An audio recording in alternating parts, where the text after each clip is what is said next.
Welcome to Penrose Learning, where we make understanding easy. In this video, I will explain how to connect Bluetooth to Alexa. First, make sure your Alexa device is powered on and ready. To begin the pairing process, simply say, "Alexa, pair," or "Alexa, Bluetooth." Your Alexa's light ring will then pulse blue, signaling that it is actively searching for devices. Keep your smartphone or tablet within a range of about 30 feet for the best connection. Once Alexa is in pairing mode, grab your smartphone, tablet, or any other Bluetooth-enabled device. Navigate to its Bluetooth settings menu.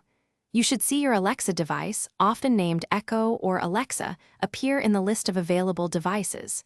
Tap on it to connect. Alexa will then verbally confirm, connected to your device name, letting you know the pairing was successful and you are ready to stream audio. If you encounter any issues, don't worry. First, confirm that no other devices are already connected to your Alexa. Sometimes, a simple restart of both your Alexa speaker and your Bluetooth device can resolve minor glitches. Also, double-check that Bluetooth is enabled and visible on your phone or tablet.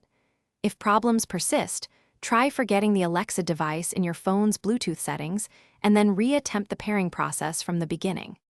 To disconnect your device from Alexa, simply say, "Alexa, disconnect." This will end the current audio stream. If you want to manage your paired devices, open the Alexa app on your smartphone. In the device settings, you can view and remove previously connected Bluetooth devices. Alexa is designed to remember several devices, making it easy to reconnect automatically next time you want to listen to your favorite music or podcasts. Thanks for watching. If this was helpful, leave a like and consider subscribing. See you next time.